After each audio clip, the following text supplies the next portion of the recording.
Good evening and welcome to the Marion Common Council regular meeting.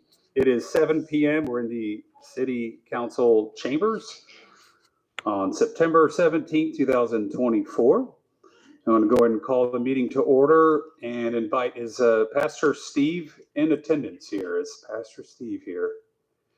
I know sometimes things come up. Looks like he is not. So I am going to ask the mayor. I had a backup plan because the mayor is also going to do the pledge tonight. So invite the mayor up for not only the prayer, but also the pledge. Right. Well, we thank you for this evening. Thank you for this time. I ask you just to bless the conversations on tonight as we go forward and doing the work of the city. I ask you to encourage each and every council person and elected official in the room tonight, and also the citizens, that we're doing the best that we can to improve the city of Marion. In Jesus' name we pray, amen. All right. Pledge allegiance to the flag of the United States of America, to the republic for which it stands, one nation, under God, indivisible, with liberty and justice for all. Thank you, Mayor. Appreciate that. Probably the easiest thing he'll have tonight. He did a great job. And I'm going to go ahead and move right into roll call. Madam Clerk. Kane, Here. Marshall, Fordyce, Here. Runner, Here. Klein, Here. Devine, here, Witten, Here. Cowgill, Here. McKinley. Here. Okay, and moving into our community spotlight. Let me get my imagery up here. If John, you want to come on forward? I warned you ahead of time. I'm going to invite you all the way up here. All the way, yep. Come on up. You can stand right over here. So, John, thanks for coming. So, everybody, this is John. I always make sure it's Habibi. So, I always mess it up. Who knows that? So, anyways, John is, I'll move out of the way for the screen, but he is the owner of the Marion 1 Hour Pro Dry Cleaners, located at 522 South Washington. So I'm always trying to find like unique spotlights where like somebody just has never got recognized. And John has been in the community for 42 years, and he is my dry cleaner. He does dry cleaning in-house right here in downtown Marion. And every time I'm in there, he's sweating. I mean, he works hard. And so, yeah, I threw a couple things on the screen. At one point, he had 3 locations in Grant County. As we all know, times have changed. People don't have to dress up as much. He survived COVID. We've talked about that. But he had 3 locations at one time. One over by the mall. He still has the one on Washington Street, and then one in Gas City as well. So he has endured, and I mean, he actually could retire, but he says he really has a passion for dry cleaning and just making people feel proud about themselves. And I just stopped in today to drop the stuff off. Just got his parking lot repaved. Looks beautiful. So yeah, I just really wanted to spotlight John and for all the literal sweat he's poured into our community, keeping all of us that need dry cleaning done, and working on does my shirts, my jackets. There are other options, but they ship them out of the county, right? And so it supports the economy in other communities. And he is one of the last ones left, we'll say, in the Marion community that does it all in-house. And he personally does it himself. So I just really appreciate you, John. Every time I go in there, we have a good conversation, always upbeat. And are you dry cleaning out? You're still sweating. He was working early. Like, it doesn't matter. It's 95 degrees. He's in there. There is no air conditioning in that building because the machines are hot. So literally sacrifices his sweat for all of us just to keep us feeling nice and clean. Yep. So, John, do you want to share anything? Other than the fact that thank you very much. I do appreciate it. It's been a trying 42 years overall. Anybody who is in business for themselves knows the ups and downs that you have to deal with, whether it be political. You just take it as it comes. And the one thing I've probably found over the 42 years is that you had better love what you do, because if you don't, it makes it very difficult to get up in the morning and say, yep, I'm going in. So otherwise, I thank Grant County in general for supporting me. as you have over the years, and I plan on being here, especially after putting that in, for another 5-10 years anyway. So, Well, I appreciate it so much, John. And we always like to do this, so I get a photo with you with the rest of the council, and maybe we can help promote your business a little bit. Sure. Our unofficial photographer here, our council, Marty Harper. Thank you. She does a great job every time.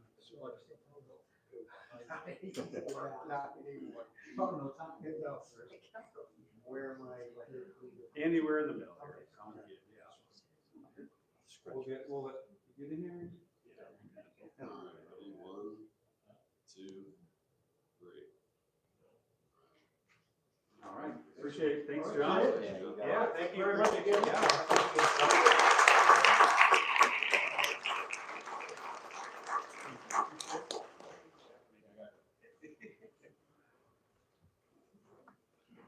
Of course, as I always say, you're welcome to stick around, but you might be here for a little while. But no pressure to stick around, John. But we'd be happy to have you in the audience tonight. So, okay, and moving on to the city employee spotlight. I think I saw her in the audience back there.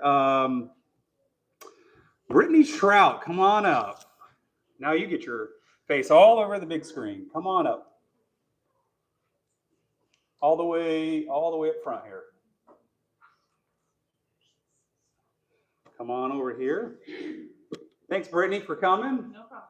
Called her last week and, hey, do you mind coming to the meeting? I wrote some stuff on the screen, but I just want to say, I'm really happy that we now have city employee spotlight. I'm always wanting to spotlight our first responders, of course. But we have a lot of fantastic city employees that do a phenomenal job. And just like John does with his profession, they pour their sweat, blood, tears, or whatever into what they do for the betterment of our city. And I remember when she came months ago, when we were talking about upgrading the kennels, and you got so passionate, almost to tears. I think you might have been in a little tears, not trying to embarrass you, but that just goes to show how much passion that she had. And I immediately knew, in that time, I knew we were in the process of converting this to city employee spotlight. And literally I'm sitting here going, that's my first actual city employee spotlight. So like, you have been in my selection queue for months. Just all the sacrifice you do to keep the animals healthy and happy. I mean, it's not an easy job, and I don't even do it. And I try to do a tour in there, and I'm allergic to cats and dogs, so it didn't work as well. But it takes a lot of passion. So you've been the manager there, the shelter manager. How many years now? I've been at animal control since 2010. I became manager in 2015. Okay. So even you had to endure, the pandemic and all of that. And I know you couldn't bring people back. It kind of hurt with adoption. So, I mean, she's really rode the roller coaster over there. And we just really appreciate your passion. You came in and spoke, advocating for your shelter to get funding and to get the proper kennels in place. So I really, really appreciate that. I know the city, all the council members do. And anything you would like to share? I love my job. I plan to be there another 15 years if I can. It's not really a job to me. It's what I love. So. Yeah. Well, and unfortunately, you probably get a lot of animals that maybe have been neglected or forgotten about or just dropped off at the doorsteps. And, I do have some dogs, but they're hypoallergenic, so I'm not allergic to those. But I know the attachment you build just with your own pets. I imagine everyone that comes there is probably, becomes a little bit of your pet. And we take it home. I've had 23 foster dogs in my house. Yeah. So yeah, I bet. it never stops. Yeah. So your job really doesn't end at the door. I mean, never it's stops. in the car, on the way home. Yeah, everywhere. Yeah. Yeah. So, well, we really appreciate your dedication, and really everybody at the shelter. It is a true calling. Every time I go in there, everyone's always friendly. And everybody that works there is there because they want to be there. It's not just another job. So, Brittany, really appreciate you. Thank you so much for coming tonight and letting us spotlight you. And of course, as you saw, we got to get a photo. Okay? Appreciate it. All right. You guys come on.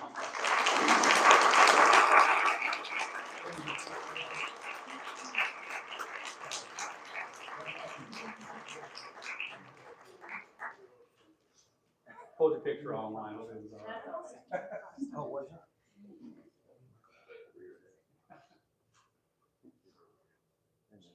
Ready? 1, 2, 3. Got it? Good. All right. Thank you so much, Brady. Thank you.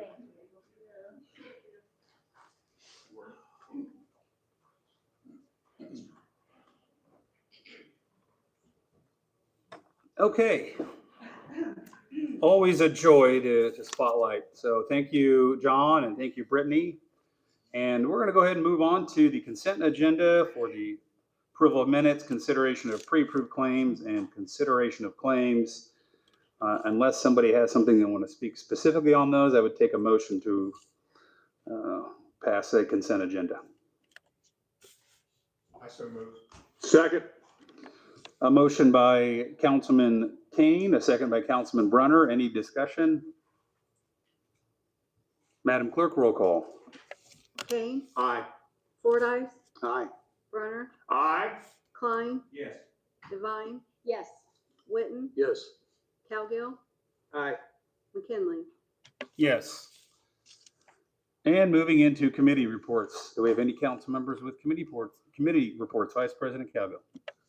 We had a traffic commission meeting today, and the two subjects that was brought up is the 1700 block of West 6th Street. It actually dead ends. And one of the residents there towards the end was parking just right in the middle of the street. That's just where he parked. So there was talking about putting up no parking signs and everything. So we met today. The gentleman, he spoke in front of us. Long story short, we told him what he needs to do, park in his own driveway and things like that. So we're going to give him time to see if that's how that happens. Because once we put up those no parking signs, it makes it rough because you can't park on either side, even off the street at that point. So he kind of agreed to do that. So we didn't bring it any kind of favorable recommendation. We're going to give him time to see if he adapts to it and everything will be fine. And then we had the other issue was the 900 block of West 17th Street. Gentleman lives right across the Rest Care. He's got a place there. And that's actually a pretty narrow street, really. Well, they park their van and stuff right out in front of the houses. So the mailboxes are covered. The people are having a hard time getting out. So after discussion, we moved to a favorable recommendation to bring it to the council to put up no parking signs along 17th Street. It would have been from Britain to Maple Street. Over there, kind of where the old Kroger used to, or not Kroger, what was the New Market, thank you. And it's the liquor store now, right off, just kind of right around the corner from that. And that was the only thing we had that we did in the traffic commission. Thank you, Vice President Cowgill. Any other committee reports or liaison reports? Councilman Klein.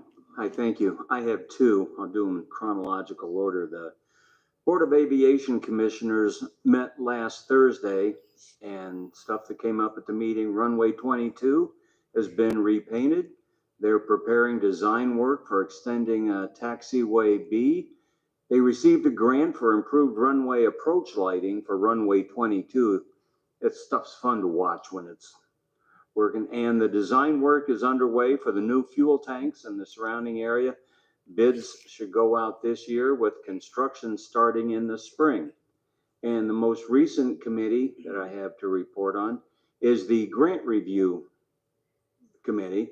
You'll recall we granted $400,000 from ARP money to local nonprofits funneling through working with the community foundation.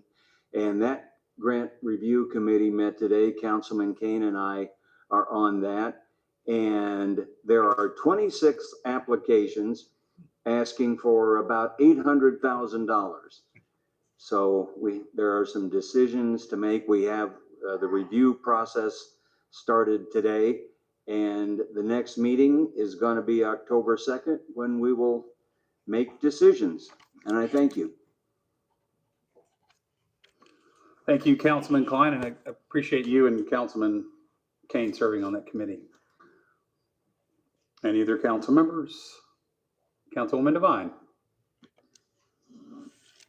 Okay, so on the 5th, the Marion Utilities Board met and gave an update on many of the different projects that we know are going on. The water tank on the west side, I forget the name of the road it's on, is just about done, and they will be finishing there and moving on to the other one that's on the east side of town. The lead service lines, they're in the process of starting to remove that main, and we'll be working on that for the next, they thought 2 to 3 weeks, and then should be moving on to the next section. They have started putting in the automated water meters, kind of like the electric company came through and changed out all their automated meters, or the majority of them in town. They're starting to do that for the water department. Should be brief shut-offs when they're doing it. I did see crews out working. They've had to dig some up. I think some they can just reach in and swap out. My understanding, the way that they'll work is they actually are a radio antenna that feeds back to the utility offices. So they'll actually be able to read them remotely and then just send people out to check if there's any discrepancies or anything to make sure that the readings are correct. They are also looking at potentially coming forward with a vacation request for part of Clark Street. There's an area there that they're working on a project with, I think it's a transfer station. And so there's some pieces of Clark Street there that they own the properties on either side of. And so they may be looking at shutting the road down or bringing that request to shut it down. We'll know more about that, I would guess, in the next month or so on that request. And I think that's the majority of what they were doing, what's going on there. And then the other meeting I attended was the Board of Works this week. Pull those notes up. They talked about and approved the fire contract, which I know is on our agenda for today as well. We got a little bit of an update regarding the fire station number 1. They have put forward a recommendation for a design engineer architect company to start working on the design for that project.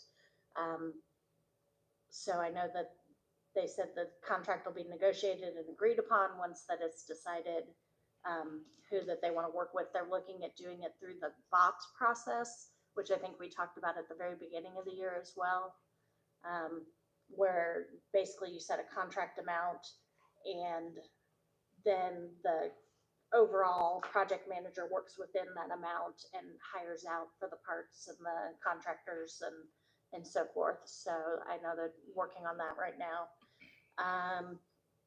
They did award to Caledon Construction the most responsible bidder for the kennels at the animal shelter, so that will be getting underway hopefully soon. Only one bidder was came in for the decorative brick removal here around the square that we were talking about, to be able to turn those streets back over to NDOT. And it did come over a little bit slightly over engineering estimate, but not enough where they felt like it needed to be revised or canceled. So the goal is to have that started next asphalt season, so that will get awarded, and then the project will start next spring. They also went through 7 different unsafe structures and worked on the demolition orders, and 2 of them, the owners came forward and requested a little bit additional time, and they granted 30 days to bring forward some action and some noticeable changes to the properties. The rest of them, they went ahead with, gave demolition orders. So those we'll start seeing some more houses coming down from the list. And that was everything. Thank you. Very thorough. Appreciate that. Any other council members? I will just report on the Growth Council. The Growth Council meeting this morning. No real significant news other than there's a lot of activity over there. I want to commend Chuck Binkert, is doing a phenomenal job. He's got a lot of irons in the fire for both Marion and the whole Grant County community. So, he just started in that position within the last couple months. So lots of exciting things I think that are to come our way with Chuck at the helm there at the Growth Council. So, all right. And we're going to go ahead and move into unfinished business, beginning with additional appropriation 34-2024, second reading and public hearing. An ordinance of the City of Marion appropriating the amount of $300,000 from the edit fund to the Center Township trustee upon acquisition of the estates of Serenity Cemetery. The cemetery is an extremely blighted property with historical significance in the city limits. This request is to help the trustee's office reach their goal of creating a large fund to help with maintenance and upkeep of the cemetery if they are able to acquire the cemetery. The money will not be transferred until proof of acquisition. Speaking City Administration.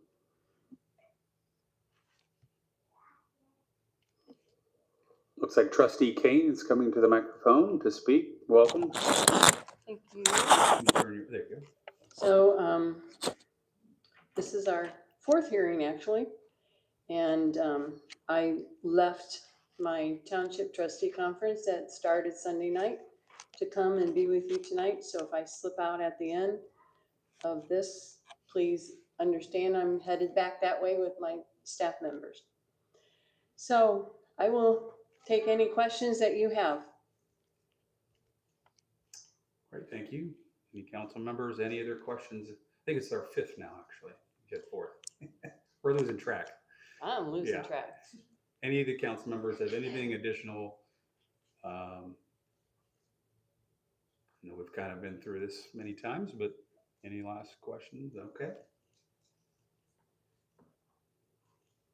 Mayor, did you want to speak at all or good? Okay. All right. Well, Trustee Kane, if you don't have anything else, council members don't have questions, then we'll go into the public hearing portion. So we'll go ahead and open up for public hearing. And if you would like to speak, you have 3 minutes. Just need you to state your name and your address and keep on topic with the cemetery and state whether you're for or against it. Welcome. Good morning or afternoon. My name is Bob Sanchez. Address is 1502 West Jeffers Avenue. And I'd like to respectfully address the council and offer my condolences to those who have loved ones that were under the impression that there would have a safe, not as safe, but a beautiful place for loved ones to be in. And obviously that is not the case. But in saying that, I don't believe that we should be purchasing a cemetery. This property is not like a vacant lot where we can acquire it, have the inmates mow it, maintain it. We're looking at a lot of legacy costs that goes involved in this. And there's a lot of questions that I'm concerned with. Are they still going to be allowing people to be buried there? Are they still going to be selling more plots? Is there going to be open bidding on work? Is it fair for the current trustee, any future trustees and their members to take on this burden of, is it going to be run like a business? I mean, there's just a lot of questions there that have not really been answered. And maybe that's where they're going to be their meetings. But in my opinion, this is something that we don't want to get into. I know they've done cleanups before, and I feel for the people, I really do. But there's just too much there that's not been answered. So, and I'm against it. I'm sorry, if that's what you needed. Great, thank you so much. Real quick. Yeah, I'm sure. sorry. You still have another minute. Also, I would like to ask this body to not make a motion for amend the regular order of business and vote on it. You know, let's show the public that, yeah, we listened to what people said. This is not a cut and dry deal. We we want to go the full course. Thank you. Thank you. Appreciate it. Microphone's still open. Public hearing. If anyone else would like to speak, make your way. Welcome. State your name, address, and you have 3 minutes. Karen Creech, Ironwood Drive, Marion. And I don't have a problem with fixing the cemetery, but like the gentleman before me, I have a few questions myself that I don't think have been really clarified.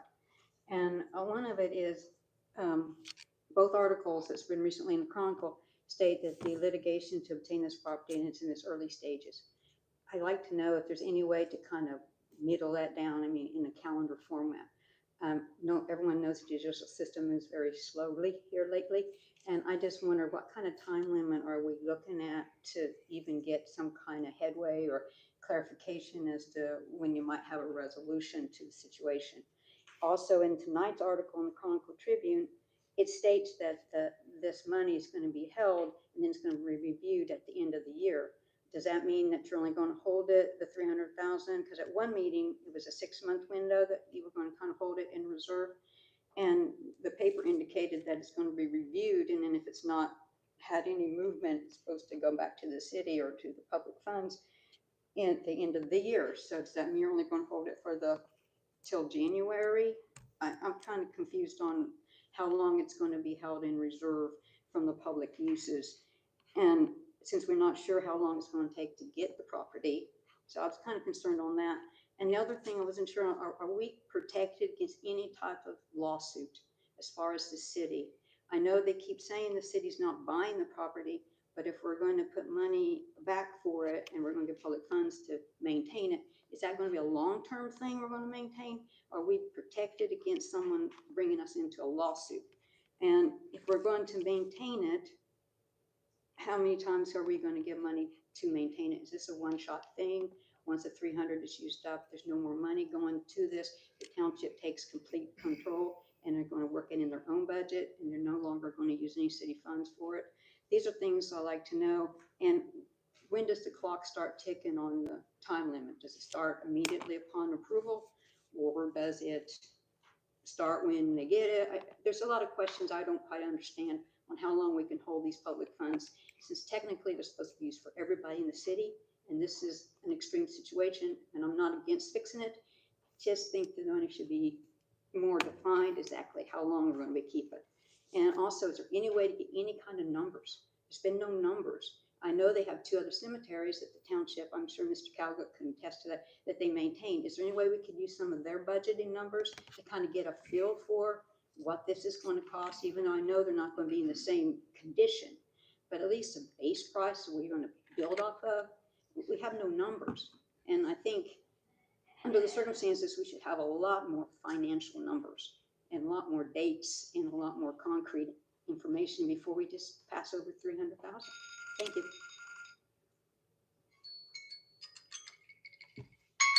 I appreciate it. And I will say I am the only timer in the room. So if you're running a timer, could you please silence that? Oh, that you? Okay. We're both running the timers then. Gotcha. All right. You're the exception, Marty. You're the exception. All right.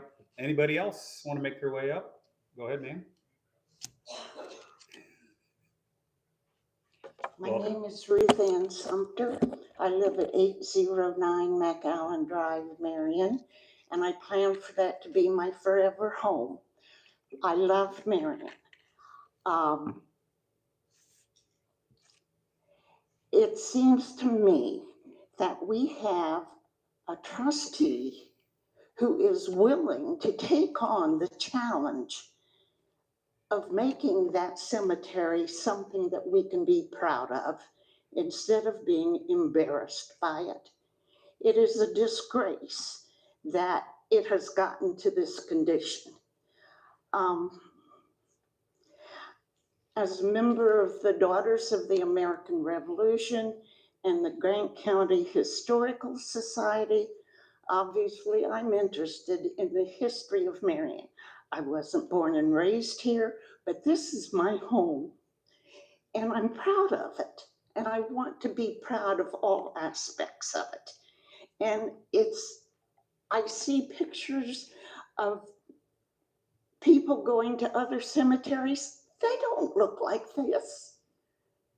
They have pride in their history.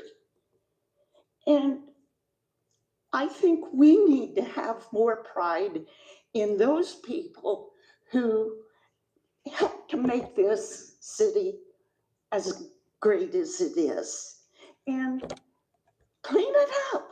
The mayor is working so hard to get the city cleaned up. The city council can give this money to make the cemetery something beautiful, something to be proud of. And I just would encourage you not to vote for your opinion. Vote for your constituents. I can't talk anymore. Well, we appreciate it. Thank you so much.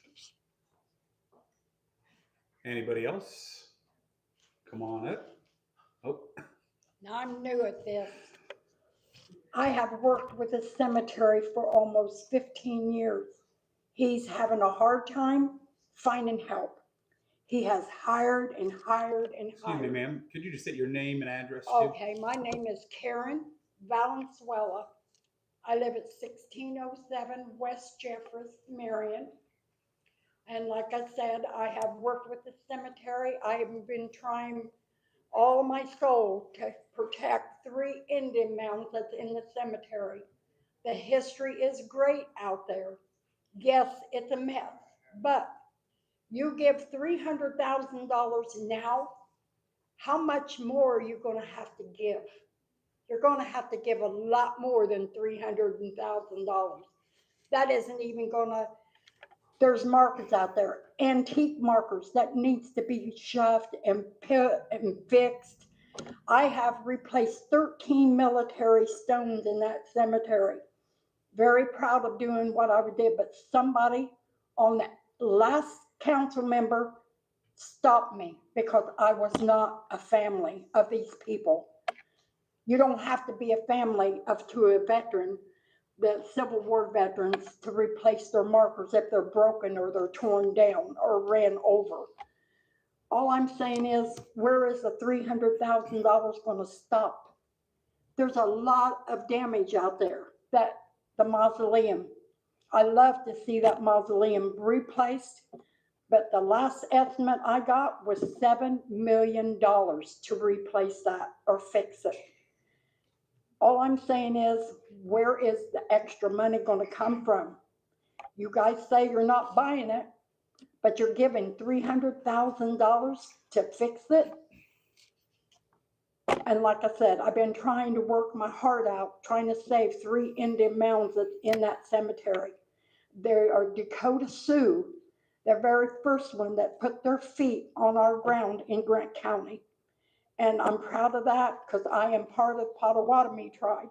And I'm working hard to save the Indian heritage.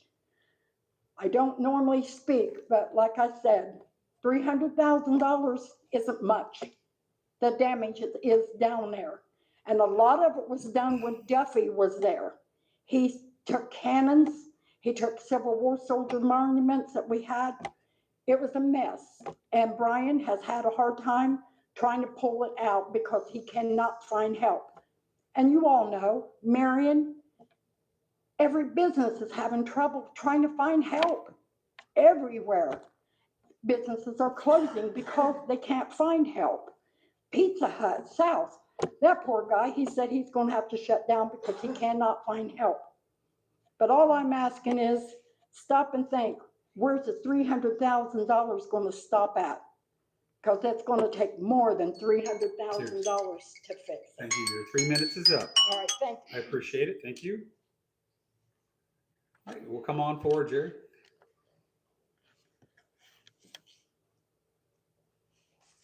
Good evening. My name is Jerry Falsnight. I'm the building commissioner for the city of Marion. I'm not here representing the city, I guess. I guess I'm here representing the condition of the cemetery itself. I remember a couple years ago where we had volunteers go out there and spend a day out there trying to clean the cemetery up. They did a wonderful job. It when we got it completed, it looked very nice. A month later, you couldn't tell that we'd been there. I know it's very, very expensive to maintain something this large, but I do know that we consider the tall weeds and the condition of a blighted area. You know, when you go out there and you drive through there and you see markers laying on the ground, you see that a large portion of it hasn't been trimmed. It's not fair. It's not only not fair to the individuals just entombed or buried out there, but it's not fair to the families and to us as the citizens of Marion. We should see something better out there. I understand it's hard to have individuals working out there because everybody, they feel they have an entitlement to the monies and stuff that the government gives you. I understand that. But I also understand that we have to come up with some kind of system. Yes, $300,000 isn't a lot of money. We know that. I'm spending more than that out here on demoing properties through the efforts of the mayor. And I understand that $300 won't go far, but you know what? We have to have a starting point. We have to begin and say, look, we're going to move forward. This money is for maintenance and to take care and help with the maintenance out there. You know what? If we can go out there and we can set up 100 tombstones and get them in place, that's 100 that we weren't there before. So I would ask this council to consider very strongly, yes, 300 isn't very much, but 300 to start. Thank you. Thank you. Appreciate it. Thank you so much. Okay. Welcome. Name, address, and you have 3 minutes. Good evening. Dwayne Church, 606 North Martin Street, out Sunnycrest, Westphalia area. And I'd like to urge everybody strongly, please support this and support Debbie Kane. For years and years, I've been out to the cemetery mowing around our family. Bring people in from out of town, relatives. It's an embarrassment. Mayor's trying to work on blighted properties, and most of you are supporting the mayor for blighted properties. That cemetery is a mess, and the county cannot come help. The sheriff's crew cannot come help. Can't get state grants because private ownership. Please vote for this and support Debbie. Get control of the cemetery so we can clean it up so it's not an embarrassment to the whole city of Marion. There's a lot of history there. There's probably more history at our cemetery than there is right down here at our library. So please support this. The citizens are in favor of this. Thank you. Thank you. I appreciate it. Welcome. Hello, my name is Brittany and I'm a Marion resident. I wasn't planning to come up here and speak today, so I don't have anything written out like I normally do, but I just couldn't help myself to come up here. I know there's a lot of talk and a lot of questions, especially about the $300,000. I'm so glad this gentleman brought up, it's not a vacant property. It's 36,000 people. Imagine 36,000 people in this room. If we don't do anything, what happens next? What happens? Like, think about it. If we do absolutely nothing, it's going to continue as it is, and it's going to get worse.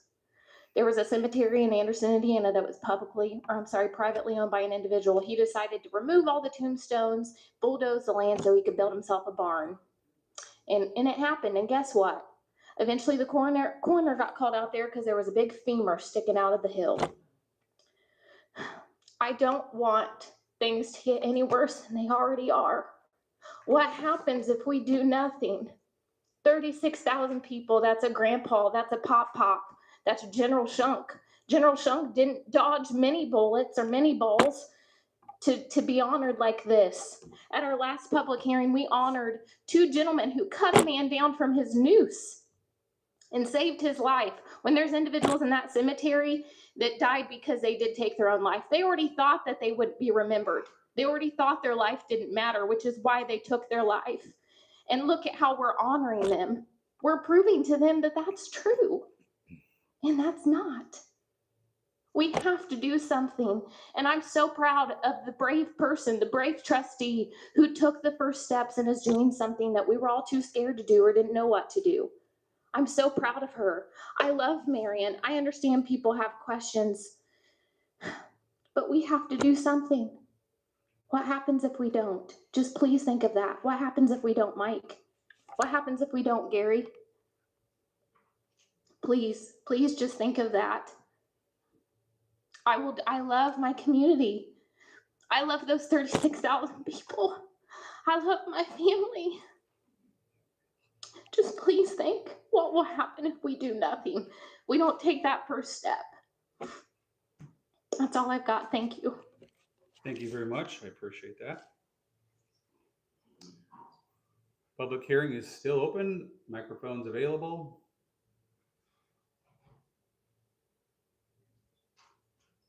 Welcome. If you could just state your name and address. You have 3 minutes. Dave Spurgeon, 3746 South Adams. I've been taking notes, and so I'm going to kind of read off the notes so I don't leave anything out. The people in charge of the cemetery aren't doing what should be done. They don't have the funds to maintain it. The city will have the funds to maintain it. At least that's $300,000 or $600,000 more than what Brian has. Let the trustee's office take over. They will have the funds to properly maintain it. And maybe another perpetual fund can be started, because it's certainly not being started now. And then they can just draw off the interest on that, and the funds will always be there. If you drive through the cemetery, you're going to see all the deteriorating and dead trees. And when they go down on some of the markers and the monuments, and they're destroying monuments out there. We need somebody to get out there and take care of these trees that are destroying these monuments. Anyway, I guess I'll just keep it short. So somebody else can have my 2 minutes. Thank you so much. Just for a point of clarification, there was no yielding of time, so you only get 3 minutes. So. Welcome. If you could state your name and address. Thank you. My name is Stenway Louvet, and my address is 3817 Starkey Drive. As I was back there, I took some notes, and 4 things really stand out to me as to why this is important. Respect for the deceased. 2, cultural and religious significance. Preservation of history, and community pride. And if anything, if we're looking at the community pride, a well-maintained cemetery reflects a city's commitment to taking care of all its spaces, fostering civic pride and a sense of collective responsibility. It is our collective responsibility to make sure these 4 different things are upheld. And so I would recommend you to begin thinking about those as you continue to reflect on the reason why these different budgets are being proposed. Thank you. Thank you. Appreciate it.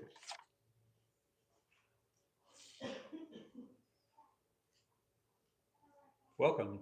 Good morning, good evening, Council. I'm Kathy Bright, and I serve as Deputy Trustee for Deb. This has been a long process, as all of you know. It's something that we need to get underway so that we can get the families some peace. There were a lot of questions brought up here tonight by people that were previously answered regarding numbers and where money was going to come from. Those have all been answered in our process and in our council hearings. In moving forward, we need to get the cemetery where it needs to be, and I'm sure any trustee after Deb, or possibly even myself, would be proud to be the trustee of the cemetery once it's in the condition it needs to be in. It won't be a difficult job to maintain once the money's there to maintain it moving forward. in the years to come, in the years down the road. But we need to get this done for the citizens, as Brittany said, for the families. Thank you for your time. Thank you, appreciate that.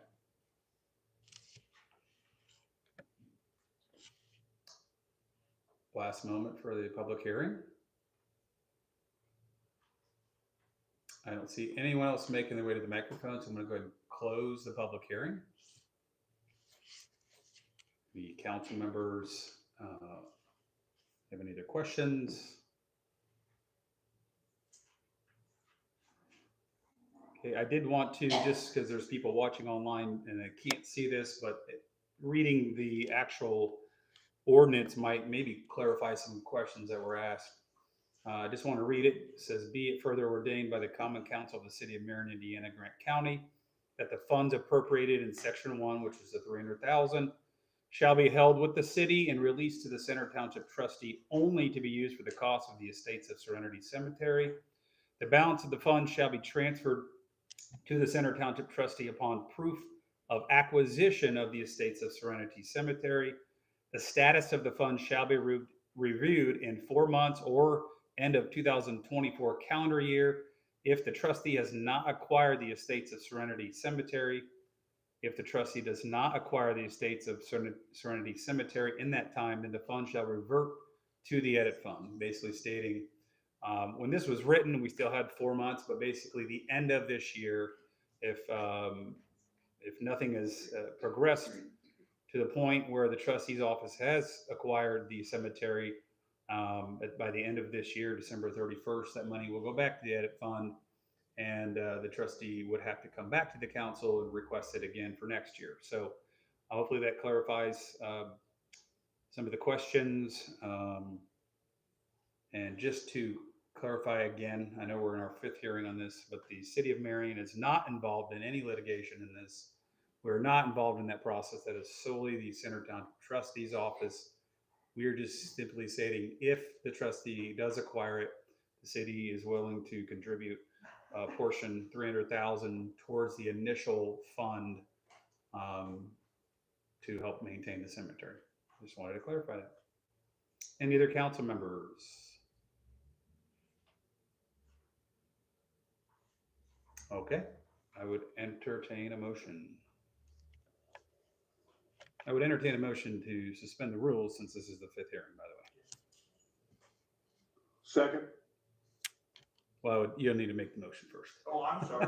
I I would didn't. like to make a motion to suspend the rules and pass appropriation ordinance number 34, 2024 at this time.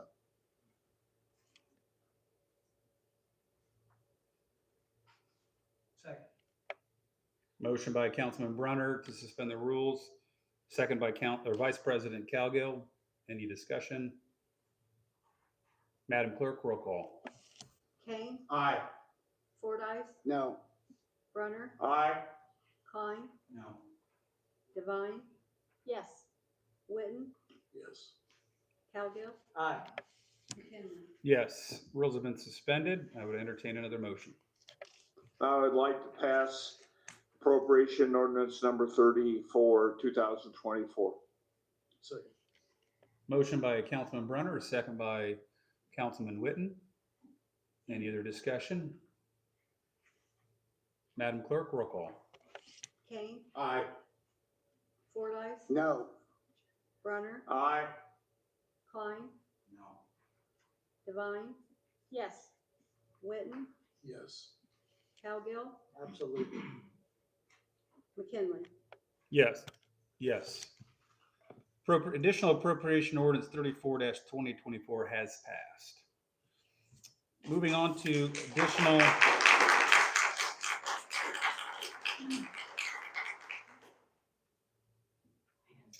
Sure, go ahead. Trustee Kane, we're going to give her the mic just for a moment. Go ahead.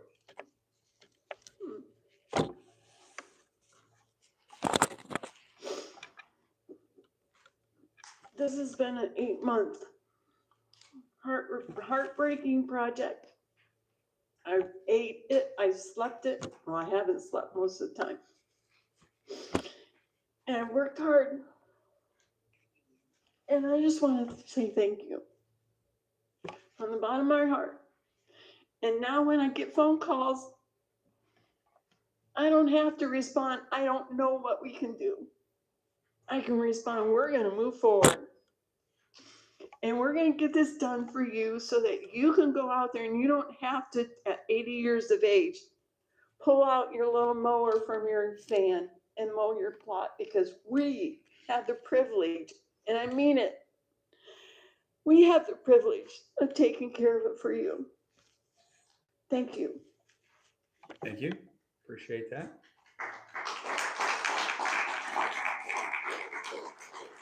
And we appreciate all the hard work and sleepless nights. Moving on to additional appropriation 35-2024, second reading and public hearing. An ordinance of the City of Marion appropriating the amount of $35,000 from the edit fund to the Parks Department for the City of Marion Parks Game Time Grant for Matter Park playground equipment. There is a need for new playground equipment for the 2 to 5 year olds playground down the hill from Shelter 2 at Matter Park. The current one will not pass inspection and is over 30 years old. This request is to meet the matching funds requirement for the Game Time Grant. Speaking, Rose Cadena. Welcome. Good evening. I'm just here to answer any questions you might have. All right, any council members with questions? I think you did a great job last time explaining. So if there's any other last questions, she would be happy to entertain those. Ren, the pictures look great. Remind me again how old the equipment is that's there now. It's over 30 years old. Okay. All right, if no council members have any questions, then we'll go ahead and open up for public hearing. If you'd like to speak on this additional appropriation, please make your way to the microphone.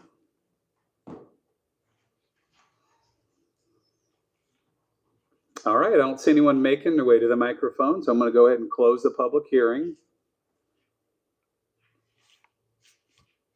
Any council members have anything? If not, I would entertain a motion. Mr. Chairman, I move that we suspend the rules on appropriation ordinance number 35-2024.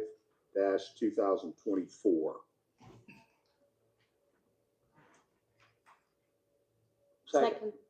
Oh, go ahead. All right, we got a motion to suspend the rules by Councilman Kane. We'll take the second by Councilwoman Devine. Any discussion? Madam Clerk, roll call. Kane, Aye. Fordyce, No. Brunner, Aye. Klein, Yes. Devine, Yes. Witten, Yes. Cowgill, Aye. McKinley. Yes, rules have been suspended, and I would entertain another motion. Mr. President, I move that we pass appropriation ordinance number 35-2024. Second. I have a motion to pass by Councilman Kane. We'll do the second by Councilman Klein this time. Sharing the love here. Any discussion? Madam Clerk, roll call. Kane, Aye. Fordyce, Aye. Brunner, Aye. Klein, Yes. Devine, Yes. Witten, Yes. Cowgill, Aye. McKinley. Yes, additional appropriation 35-2024 has passed. Moving on to additional appropriation 36-2024, 2025 budget, second reading and public hearing. Mayor Morrell is set to present the 2025 City of Marion budget to the City Council, outlining projected expenses for the upcoming year. This budget reflects the administration's vision for Marion in 2025, providing a roadmap for the city's strategic improvements and essential developments. Speaking, Mayor Morrell. Thank you. Good evening again. I won't belabor with a lengthy presentation, but I will say myself and the team worked very hard to prepare this to present a balanced budget to you all, and we are super excited that we've made these strides in Now I'm ready for any questions that you may have to be able to help us get this across the finish line. Thank you, Mayor. Any council members have any other questions? Follow up? Councilman Fordyce? Yeah, Mayor, good evening, and thanks for all your hard work on this budget. I think you've done an excellent job. I've just got a few questions that I couldn't find, and maybe you or Dana or Linda can help on this. Did you put anything anywhere for sidewalk money for the council members for 2025? I couldn't find it or see it. I just didn't know if you had it hid somewhere or in the Board of Works, or just a question because we did it. You were generous enough to give that to the council people in 2024. I was just curious. So one request that you made last time was me to kind of itemize my miscellaneous contractual expenses and edit funds. So that's where I put that at. And just to go down that, I've actually doubled the contribution to the council for 2025. So it was 30,000 this year. Well, I make that up to 60. So I think that takes at large to what I gave you guys last time. Was it 5? So now you would have 10, and you guys would have 5. And then we're going to contribute another 100,000 out of that to blight elimination, and the last 130,000 I would want to contribute towards unplanned projects and support. Okay, great. That's fantastic. And then I know that Linda went over this with me, but I got a short memory, I guess. On the police department, motor equipment and equipment, that was taken out, and I think that's coming out of citywide maintenance now. Is that correct? For the police vehicles and equipment fund? Because we took that to zero. Yeah, so you're at line item 44403. So in counseling with Baker Tilly this year, who advised us, one of the things that they advised was to take capital outlay expenditures out of budget. And one of the things that fall into the capital outlay expenditures are vehicle purchases. So what we'll do is upon the new year, our police department and every other department within the city is working on a capital improvement plan, and a part of the police department's specific capital improvement plan, vehicle purchases will be in there. Oh, okay. So, all right. So is it going to come out of the general fund? Is it what you're saying? Yes. Okay. All right. That's the only questions I have. Thank you, Mayor. Okay. Thank you, Councilman Fordyce. Any other questions?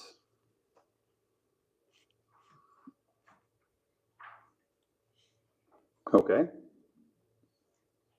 All right, no other questions. I would entertain a motion. Oh. I'm looking at the bottom of the page, not the top. It is a public hearing, so I'm going to open the public hearing. If you have anything you'd like to state about the budget, please make your way to the microphone.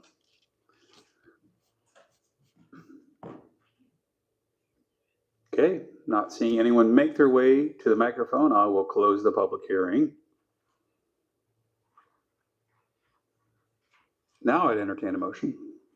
Mr. President, I move that we pass appropriation ordinance number 36, 2024 to a third reading.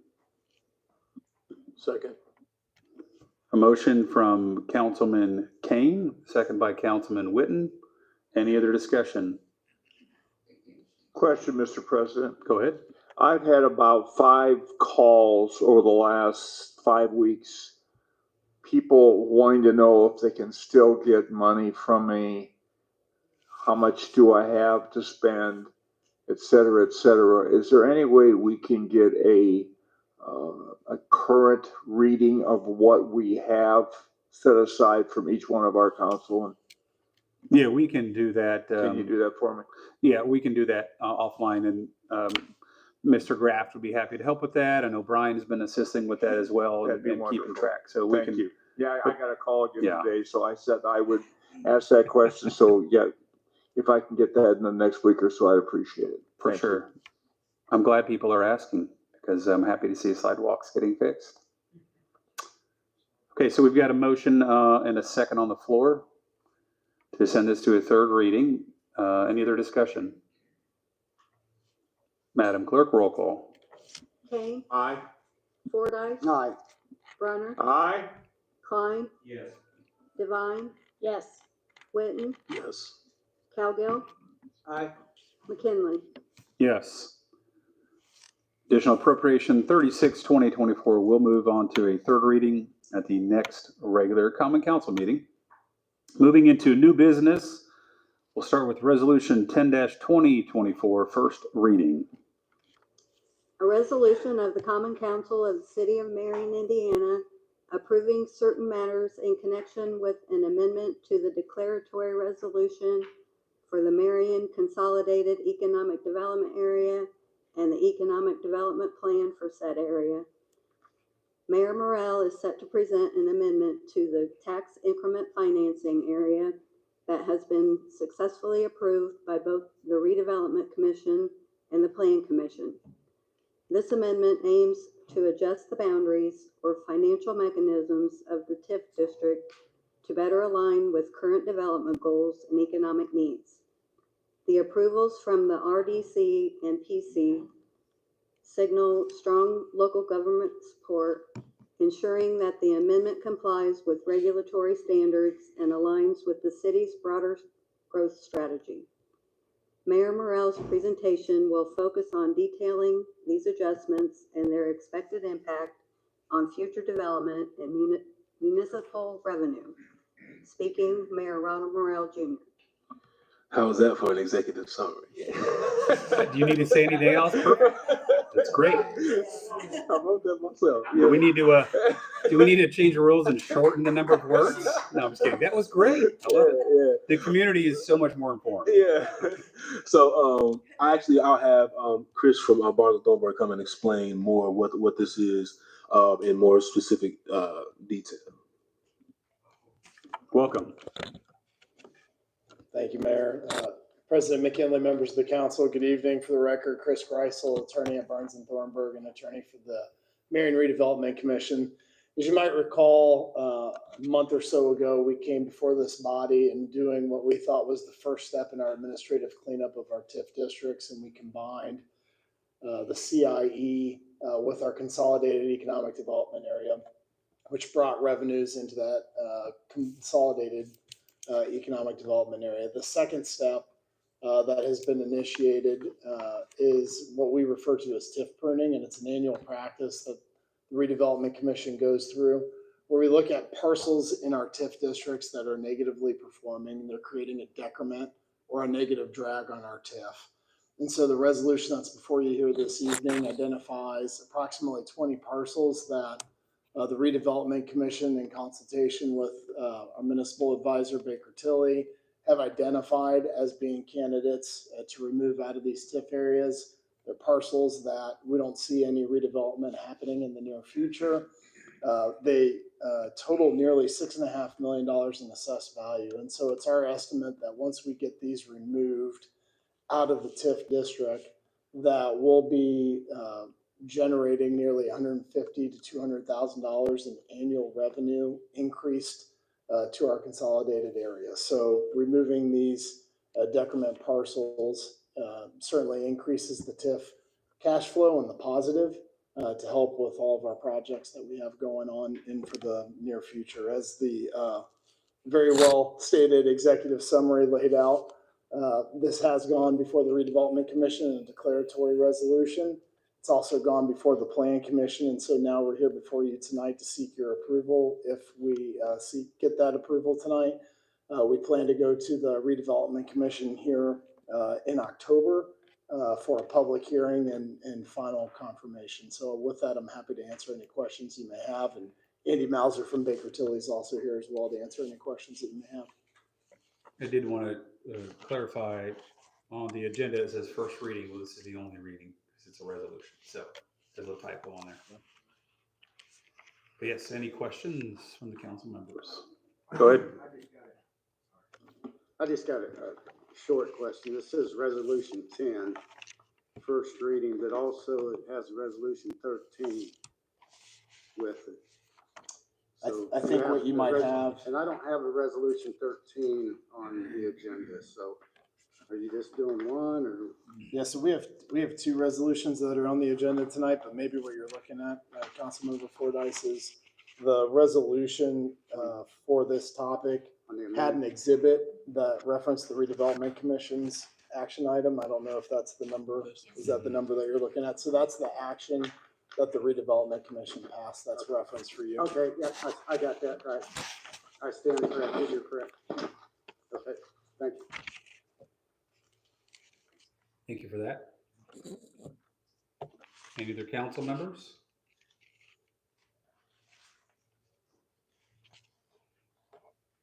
All right. Anything else you'd like to add, Mayor, Chris? Okay. No other questions? I would entertain a motion. Mr. President, I'd like to make a motion that we pass resolution 10/2024. Second. Motion by Vice President Cowgill, second by Councilman Kane. Any other discussion? Madam Clerk, roll call. Kane, Aye. Fordice, Aye. Bronner, Aye. Klein, Yes. Divine, Yes. Witten, Yes. Cowgill, Aye. McKinley. Yes, resolution 10-2024 has passed. Moving into resolution 11-2024. A resolution of the Common Council of the City of Marion, Indiana, approving certain matters in connection with an amendment to the declaratory resolution for the Marion Consolidated Economic Development and Economic Development Plan for said area. Mayor Morrell is set to present the final documentation for the River Rocks Loft project, marking a significant milestone in its development. With these documents in place, the project will be able to proceed with securing necessary financing and preparing for the final stages of closing. This presentation represents a key step in moving the River Rocks Loft project forward, ensuring it is ready to meet financial requirements and begin execution. Speaking, Mayor Ronald Morrell Jr. Yeah, so this is also dealing with the River Rock Loft project, and in addition to this, we'll have one more document that will make it onto the next agenda, specifically for the bond. So this is one, and there's one more left after this. But again, we're excited about this. We're at the final stages of being able to execute this $10.8 million investment to the city of Marion. I'm very excited on the journey we've all been on this, and I'll let Chris share more specifics of what this resolution is. Thank you, Mayor. Again, so as you may recall, in early August, you all approved the project agreement for the River Rocks development. And you may recall that a portion of our commitment as a city in that agreement is to create a separate allocation area to support the project. And this action item before you here tonight is simply creating that allocation area for the River Rocks development. Just like the previous action, this action's gone through the redevelopment commission and passed with a declaratory resolution. It's been before the plan commission. And with your approval tonight, we will again bring this to the redevelopment commission for a public hearing and a confirmatory resolution. Just as a general update for the council and to the comment that the mayor made, the project's moving forward really well right now. We're working on financing and getting those financing documents before you. So you will see us one more time for approval of bond documents and the bond ordinance, which we're tentatively set to have at first reading for your early October meeting. So we'll look forward to continuing that conversation, but happy to answer any questions you may have at this time. Great, thank you. Any council members with questions? Oh, Councilman Brunner. If everything goes well, what is the best date possible when this project could be something that's been passed through and is moving forward, Mayor? We're set to close by, I think, at the second meeting in October. So we should be able to close the deal by the second meeting in October. And if there's a mild winter, I think they're going to try to start some construction over the winter. If not, construction will begin in the spring. And then his original goal was to have people occupying the space by spring of 2026. Thank you. Good question. Any other council members? right, I would entertain a motion. Mr. President, I move that we pass resolution number 11, 2024. Second. A motion by Councilman Kane, second by Councilman Witten. Any other discussion? Madam Clerk, roll call. Kane, Aye. Fordice, Aye. Brunner, Aye. Klein, Yes. Divine, Yes. Witten, Yes. Cowgill, Aye. McKinley. Yes. Resolution 11-2024 has passed. Moving into the ratification of the contract between the City of Marion and the Professional Firefighters IAFF Local 676. Mayor Morrell and the Professional Firefighters IAFF Local 676 have successfully concluded negotiations and reached an agreement on a new contract. The contract has been approved by the Board of Works and is now set to be reviewed by the City Council for confirmation of the associated fiscal measures. Speaking, Mayor Ronald Morrell Jr. I've done a lot of fun things being mayor. This is one of my most fun, and we were very efficient. We got this done in record time in 2 meetings, and it was an honor to be able to get this across the finish line. So, if you have any questions, I can answer, and also Chief is here to answer any kind of like specific anything other than the finance part of the contract. He can answer those questions.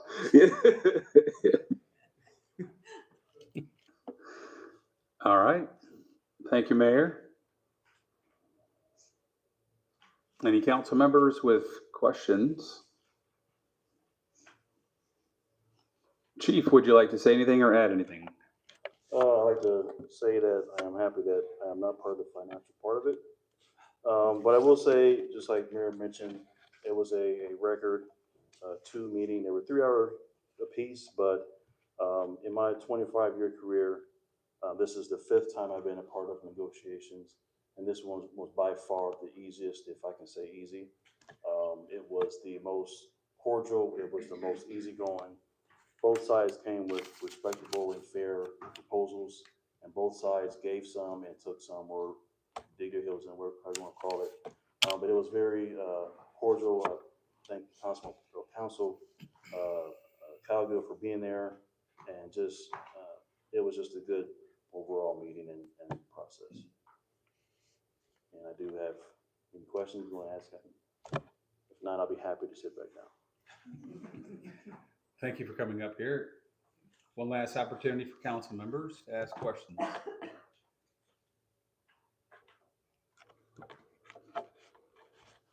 All right, more for a procedural standpoint on the ratification. This is just a 1 vote, correct? All right, well then I would entertain a motion. Mr. President, I'd like to make a motion that we pass the ratification of the contract for Marion Firefighters Local 676. Motion by Vice President Cowgill, second by Councilman Klein. Any other discussion? Madam Clerk, roll call. Kane, Aye. Fordice, Aye. Brunner, Aye. Klein, Yes. Divine, Yes. Witten, Yes. Cowgill, Aye. McKinley. Yes, the contract has been ratified. Moving on to General Ordinance 14-2024, Fire Salary Ordinance, first reading. An ordinance fixing the maximum salaries for firefighters of the City of Marion, Indiana for the year 2025. Mayor Morrell will present the salary ordinance for the firefighters 2025 fiscal year. This ordinance is a critical component of the overall budget, enabling the Controller's Office to execute the payment of wages approved within the budget. Speaking, Mayor Ronald Morrell Jr. These next 4 ordinances are in support of what you passed onto 3rd reading in the budget, which allows us to be able to actually pay our personnel. So without a salary ordinance passed, we can't pay the wages that were passed inside the budget. So I'll entertain any questions we have on that as well. Any council members with questions?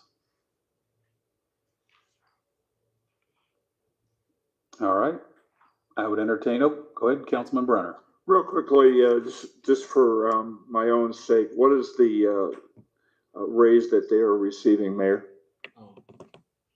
5.5%. Thank you. Any other questions? I would entertain a motion. I'd make a motion to pass general ordinance 14-2024 fire salary ordinance, the second reading, public hearing. Second to that motion. Motion by Councilman Fordyce, second by Councilman Brunner. Any other discussion? Madam Clerk, roll call. Kane, Aye. Fordyce, Aye. Brunner, Aye. Klein, Divine, Yes. Witten, Yes. Cowgill, Aye. McKinley. Yes. Ordinance 14-2024 will move on to a second reading public hearing at the next council meeting. Moving into General Ordinance 15-2024, Police Salary Ordinance, first reading. And I did want to make a statement real quick, make sure all the council members got the updated salary ordinance. So go ahead. An ordinance fixing the maximum salaries for police officers of the city of Marion, Indiana for the year 2025. Mayor Morrell will present the salary ordinance for the police officers 2025 fiscal year. This ordinance is a critical component of the overall budget, enabling the Controller's Office to execute the payment of wages approved within the budget. Speaking, Mayor Ronald Morrell Jr. The same thing. So the next three ordinances are in support of what's in the budget to be able to pay for our personnel. Thank you. And again, I emailed out the updated one this morning to all the council members. Anybody have questions? Councilman Brunner. And what type of a raise will that include? For the police, this is 10%. Thank you, Mayor. Just for clarity, I think you want to elaborate on they're changing their shifts or something like that. So in order to pull the raises off, we had to make adjustments in how the police operate. So currently they do, I believe it's 4 10s, but now we shifted them over to 12-hour shifts, and that was able to accommodate the difference in the raise without having to adjust the bottom line of the budget. Great, thank you. I just wanted that clarity. Any council members with questions? Real quick, does this increase also affect the retirees? No. Well, technically, yes. Yeah. Prior to 1977, it will, because they fall under the 37 Act, and their raise, police and fire both, whatever we would get would affect them. Anybody from 1977 on, it does not affect. And we don't pay for the retirees. The state pays for the retirees from the. Yes. Correct. 70s, yeah. So it's a yes and a no on that one. But the bottom line for the city doesn't change. Any other questions? Okay. I would entertain a motion. I would make a motion to pass general ordinance 15-2024 police salary ordinance to second reading, public hearing. Second. A motion by Councilman Fordyce, second by Councilman Brunner. Any other discussion? Madam Clerk, roll call. Kane, Aye. Fordyce, Aye. Brunner, Aye. Klein, Yes. Divine, Yes. Witten, Yes. Cowgill, Aye. McKinley. Yes. General Ordinance 15-2024 will move on to a second reading public hearing at the next council meeting. All right, General Ordinance 16-2024 appointed officials and employees salary ordinance, first reading. An ordinance fixing the maximum salary of appointed officers and employees and the annual payment of flex dollars, $250, to non-contractual full-time employees of the city of Marion, Indiana for the year of 2025. Mayor Morrell will present the salary ordinance for the 2025 fiscal year. This ordinance is a critical component of the overall budget, enabling the Controller's Office to execute the payment of wages approved within the budget. Speaking, Mayor Ronald Morrell Jr. Same thing. The last two ordinances are allowing us to be able to pay the personnel based off our budget. All right, any other questions from the council members? Councilman Fordyce. I just have one on this because we've ran into this before, and Linda, you can probably answer this. This does not affect elected officials. Correct. Yes, thank you very much. Yeah, that'll be the next one we get to. This one's for appointed and employees. Yeah. Any other questions? All right, I'd entertain a motion. Mr. President, I move that we pass General Ordinance number 16-2024 to a second reading and public hearing. Second. Motion by Councilman King, second by Vice President Calgill. Any other discussion? Madam Clerk, roll call. Kane, Aye. Fordyce, Aye. Brunner, Aye. Klein, Yes. Devine, Yes. Witten, Yes. Cowgill, Aye. McKinley. Yes. General Ordinance 16-2024. We'll move on to second reading, public hearing at the next council meeting. And General Ordinance 17-2024, elected official salary ordinance, first reading. An ordinance fixing maximum salaries of elected officials of the city of Marion, Indiana for the year of 2025. Mayor Morrell will present the salary ordinance for the elected officials 2025 fiscal year. This ordinance is a critical component of the overall budget, enabling the Controller's Office to execute the payment of wages approved within the budget. Speaking, Mayor Ronald Morrell Jr. As you can see, I ran out of creative executive summaries to say. So this is the last thing supporting the budget, to be able to pay the elected officials who represent the city. Apparently, looks like your laptop's going to need a new C and a V for the Control C, Control V's you're hitting over there. Those of us that are a little younger might understand that. Copy and paste. I appreciate it, though. Any questions? Councilman Fordyce. This is why I brought this up, is because this does not include flex for elected officials.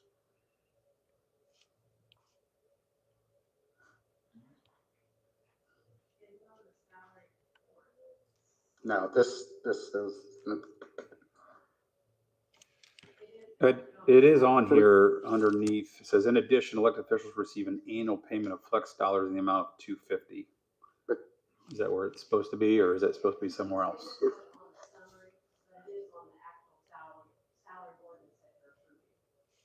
Okay, because I didn't, on mine, I don't see that on the flex. I was just, because we ran into that before, if you remember. The State Board of Accounts came in and we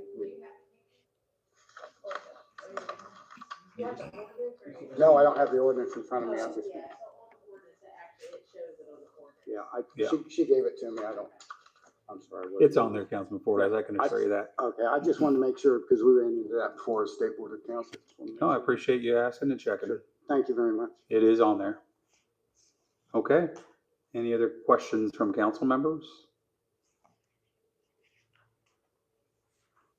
I would entertain a motion. Mr. President, I move that we pass General Ordinance number 17-2024 to a second reading and public hearing. Second. Motion by Councilman Kane, second by Councilman Brunner. Any other discussion? Madam Clerk, roll call. Kane, Aye. Fordyce, Aye. Brunner, Aye. Klein, Yes. Devine, Yes. Witten, Yes. Cowgill, Aye. McKinley. Yes, General Ordinance 17-2024. We'll move on to second reading public hearing at the next regular council meeting. And that just takes us to announcements. I have a couple of them. The first one that's listed on there, the final citywide cleanup, is October 5th from 9 a.m. to 2 p.m. If you're wanting more details on that, please go to the city's Facebook page, or you can call down to City Hall. Also, we have the Fall Festival, October 26th, 2 to 5 p.m. in Matter Park. It is free. There's a costume contest, tons of other stuff, face painting. I encourage everyone to go down there. It's Shelter 1. Also, there's a committal service, and I just want to read off of this. Councilman Marshall asked me to share with this. Basically, it's a long-awaited moment of justice. On October 28th, Private Gerald Dixon of Marion, Indiana, is finally reinterred alongside his wife Frances at the Marion National Cemetery with full military honors. He was one of the 110 wrongfully convicted soldiers of the 24th Infantry Buffalo Soldiers, was sentenced to life in prison at Leavenworth for his alleged involvement in the 1917 Camp Logan riot. His sentence was later commuted by J. Edgar Hoover, and the reinternment taking place just days before Veterans Day. Powerful reminder of the injustices faced by African American soldiers, particularly in World War I. He just wanted to let everyone know the event will take place at the Walton Performing Arts Center at Marion High School on 26th Street. The doors will open at 12:30 p.m. and the program will begin at 1. And then the funeral is also that day. The funeral will be held October 28th at 11 a.m. at the Marion National Cemetery. The public is invited to both events, and the events will honor the service and sacrifice of Private Gerald Dixon and the Buffalo Soldiers, a regiment that played a vital role in American history. Just want to make sure that was announced. And well, I just realized in this press release, I'm not sure I don't know if it's the same. I'm assuming it's the same date, October 28th. But yeah, there's a little gap there. If you're not sure, I encourage you to reach out to Councilman Marshall, because he is definitely involved in all of this. So, and then the last thing that I have is just a reminder to the public, street paving is beginning. So be cautious as you drive around, and please be careful, watch for construction workers. They're out there risking their lives to make sure our streets are smoothly paved. So Also, I want to thank the mayor for the council chambers. Looks nice, new carpet. I like that you took the things out. It looks a lot better. Thank you very much. We've been trying to get this place redone something forever, so appreciate it. We're gonna be painting next, and then we're gonna try to bid out to redo the, all of the consoles or whatever. fantastic. Did you have an announcement? Yes, Mr. President. Can you turn the mic on? Okay. Thank you for recognizing me. I would be remiss if I didn't remind everybody here that today, being September 17th, is Constitution Day. We have this day to celebrate that we have the Constitution that provides us with the opportunity to agree, to disagree, and carry on as we have. September 17th is always recognized as Constitution Day, and the week 17th to the 23rd is Constitution Week. So I think you need to know that. Great, thank you so much. And so today, I'm glad you have the mic. In the future, if you would like an announcement, please see me before the meeting. Happy to vet that and make any announcements. So I'll let you go ahead today, but in the future, just see me beforehand, so we make sure we understand all the announcements that are coming through. And Mike, did you have something? I did. Oh, go ahead. Answer Mr. Brunner's question about the amounts that you folks still have.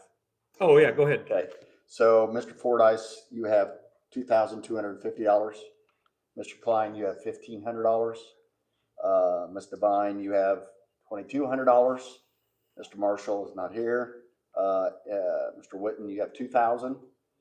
David, you have $2,500. Nick, you have $3,500. Jim, you have $3,500. And Brian, you have $3,500. So again, as we talked about, specifically, we're winding down the end of the year. I know it's difficult for some of you to get out to talk to people.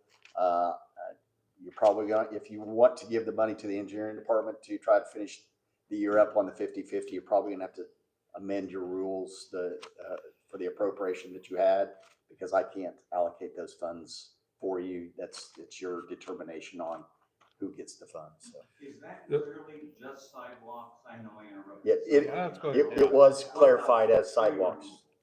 No tree removal on this one, so. Yeah, it's sidewalks and curbs. Sidewalks and curbs, yeah, concrete related. well, and I think for next year too, maybe we need to sit down and come up with a good process, because I know I've given more yeses than 1,500, so maybe some of the projects didn't go through. It's and, possible. right? So I'm thinking, oh, I don't know, I had that much money because I said yes to more money. So and we'll any have to time figure that that you out. had that question on where you're at, we keep track of it. So just give us a call or email us, and we can give you the exact figure of where you're at. And so as it sits now, without any change to our language, if somebody wants to work on their sidewalk, I guess I have to go back and reread our what we passed. Well, right now, the way that it sits is we had the 50/50 funds. Right. So we would still do the 50/50, but you had the ability to decrease their part of the 50/50 by the funds that you were going to use. Mm-hmm. But now we have maybe $3,000 left of the 50/50 funds. You guys have about $23,500. So I don't have anything to match. So your money at that point would turn into the 50/50 program, and then we would start, using people's money at that point. So I don't know any way of trying to finish the year up. I don't know what, how you guys want to proceed, but I want to give you the updates so that everybody knew where they were at. And if you want to look at the language and turn it over, we'll be glad to try to get the word out that we still have funds. We have about 6 people on the list, but I think they were waiting for some of the decisions. I think Mr. Klein had one tonight that he had asked me about that he's going to give a thumbs up to. So just wanted to give you an idea where you're at. Also, Also, if there's something in his district, I'm happy to contribute as an at-large too. He needs $100. I need $100. You can have my $100 approved. All right, thank you so much, Mike. Appreciate that. All right, I would entertain a motion for adjournment. Second. Motion by Councilman Klein, second by Councilman Kane. Any discussion? Madam Clerk, roll call. Kane. Aye. Fordyce. Aye. Brunner. Aye. Klein. Yes. Devine. Yes. Witten. Yes. Cowgill. Aye. McKinley. Yes. Meeting's adjourned. Thank you. Good job.